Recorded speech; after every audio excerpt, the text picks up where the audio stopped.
कंकाल का रहस्य। गांव के खेतों में इन दिनों खुदाई का काम चल रहा था। इसी गांव से होकर एक अच्छी सड़क गुजरनी थी, इसलिए यहाँ खुदाई शुरू की गई थी। एक दिन खुदाई करने वाली मशीन से कुछ टकराता है। बाद में जब खोजबीन की जाती है तो वहां से 2 कंकाल मिलते हैं। पुलिस गांव के लोगों से पूछताछ शुरू करती है। आप लोगों को क्या लगता है ये किसके कंकाल हो सकते हैं? अरे साहब, हमें क्या पता ये किसके कंकाल है, आप ही लोग पता लगाइए, हम लोग तो बहुत ज़्यादा डरे हुए हैं। हाँ, हमारी फॉरेंसिक टीम अभी आ रही है। ये बताओ कि इस गांव के रहने वाला कोई जोड़ा गायब तो नहीं ना? क्योंकि शुरुआती जांच में तो ये बात सामने आ रही है कि एक कंकाल किसी पुरुष का है तो एक किसी महिला का। साहब, हमें तो बहुत डर लग रहा है। ऐसे कंकाल मिलने का मतलब गांव के आसपास ही किसी की हत्या हुई है या फिर किसी को जलाकर मार डाला गया है। हाँ साहब, हम अपने परिवार को लेकर बहुत ही ज्यादा परेशान हैं। देखिए, आप लोगों की परेशानी हम समझ सकते हैं, लेकिन आप लोगों को पुलिस का सहयोग करना होगा, क्योंकि आपके सहयोग के बगैर हम ये पता नहीं लगा सकते हैं कि आखिर ये किसके कंकाल है और इनकी हत्या किसने की। ठीक है साहब, गांव के लोग आपका पूरा सहयोग करेंगे। हाँ साहब, पूरा सहयोग करेंगे। तो फिर ठीक है, हम अपनी जांच शुरू कर देते हैं। जांच रिपोर्ट आ जाती है।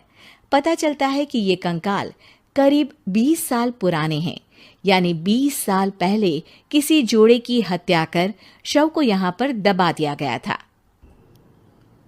इंस्पेक्टर राघव, ये बताओ कि 20 साल पहले की मर्डर मिस्ट्री क्या अब सुलझ सकती है? हाँ सर, क्यों नहीं, लेकिन अब सबूत और गवाह काफी मिट गए होंगे। मुश्किल तो होगी, लेकिन शायद किसी परिवार को इंसाफ मिल सके।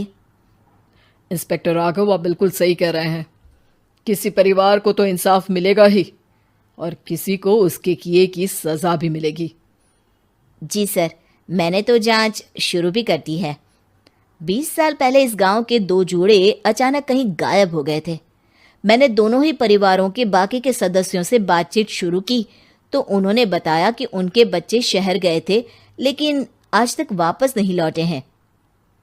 लेकिन ये दोनों शव किस परिवार के सदस्यों के हैं, ये कैसे पता चल सकेगा? सर, मैंने डीएनए टेस्ट करवा लिया है। आज शाम तक इसकी रिपोर्ट भी आ जाएगी। अच्छा, उसी शाम को। सर, डीएनए रिपोर्ट के मुताबिक ये दोनों ही लाशें चौरा गांव के रहने वाले प्रधान सुल्तान सिंह के बेटे और बहू की है। लेकिन इनकी हत्याएं किसने की है, ये कैसे पता लगेगा? इसी का तो पता लगाने की कोशिश में जुटा हूं सर।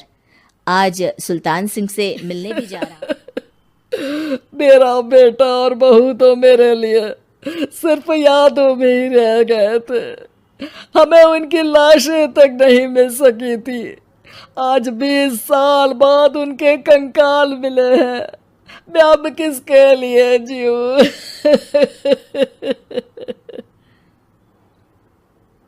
लेकिन सर, क्या आपकी किसी से कोई दुश्मनी थी? अपने बेटे बहू की हत्या के लिए आप किसे जिम्मेदार मान रहे हैं? अब मैं किसका नाम बोलूं? मेरी तो किसी से दुश्मनी नहीं थी, बस मेरे बेटे बहू को कोई वापस ला पाता।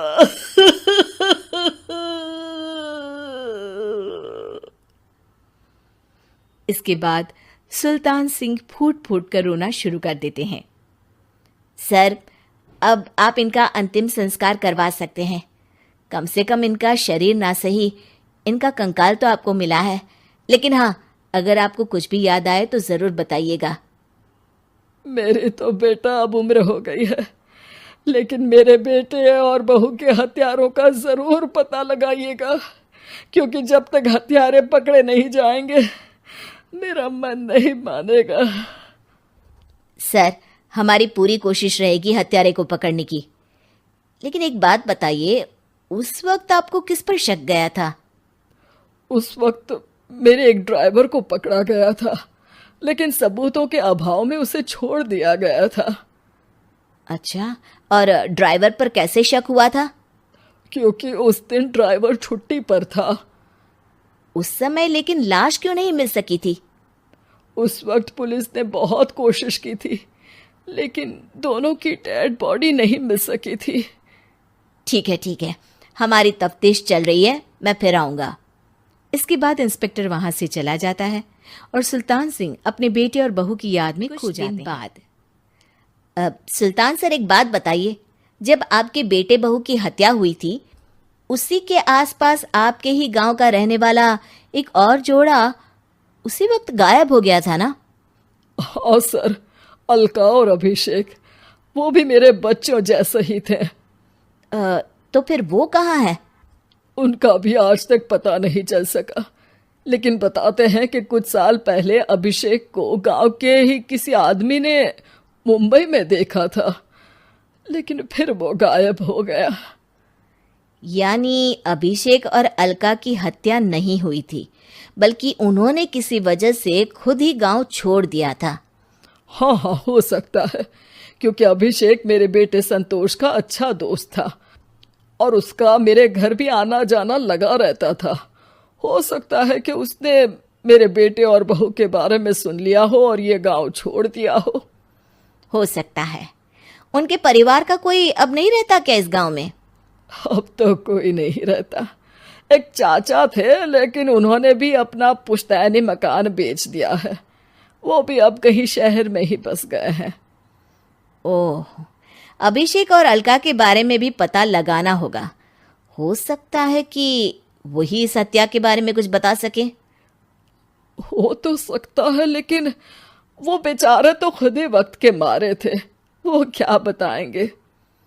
फिर भी सर, जब केस दोबारा खुला है तो जांच तो करनी ही पड़ेगी, और इस बार तो लाशें भी बरामद हुई हैं। कुछ दिन तक लगातार तफ्तीश चलती रही। एक दिन थाने से सुल्तान सिंह को फोन आता है। हाँ, कौन बोल रहा है? सर, मैं कांस्टेबल तुलाराम बोल रहा हूँ थाने से। आपको थाने आना पड़ेगा। थाने? लेकिन क्यों? सर, किसी की पहचान करवानी है। अच्छा ठीक है, मैं दोपहर तक पहुंचता हूँ। सुल्तान सिंह दोपहर में थाने पहुंचता है। कई पुलिस के अधिकारी वहां मौजूद रहते हैं। सर, आपके बेटे की हत्या का रहस्य आज शायद सुलझ जाए। अच्छा इंस्पेक्टर राघव, पर वो कैसे?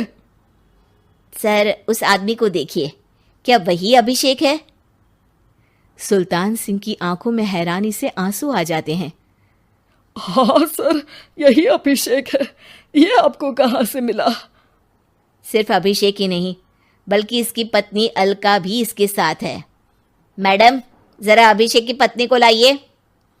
जैसे ही अलका को पेश किया जाता है, सुल्तान सिंह जमीन पर गिर जाते हैं। सुल्तान सर, क्या हुआ आपको? आप अलका को देखकर गिर क्यों गए? सुल्तान सिंह सर पकड़कर बैठ जाते हैं। ये अलका नहीं, बल्कि ये तो मेरी बहू रितु है। पूरा थाना एक दूसरे का मुंह देखने लगता है। क्या? इसके बाद हर किसी को दो कंकाल और हत्या का रहस्य समझ में आ गया। अभिषेक और रितु ने मिलकर संतोष और अलका की हत्या की थी और लाश को जमीन के नीचे दबा दिया था। आज 20 साल बाद इस हत्या का रहस्य खुल सका था कि अवैध प्रेम संबंध में 2 मासूमों की जान गई। कृपया हमारे चैनल को सब्सक्राइब करें और सभी अपडेट्स के लिए बेल आइकन जरूर क्लिक करें। और हाँ, वीडियो लाइक और शेयर करना मत भूलिएगा। Bye bye.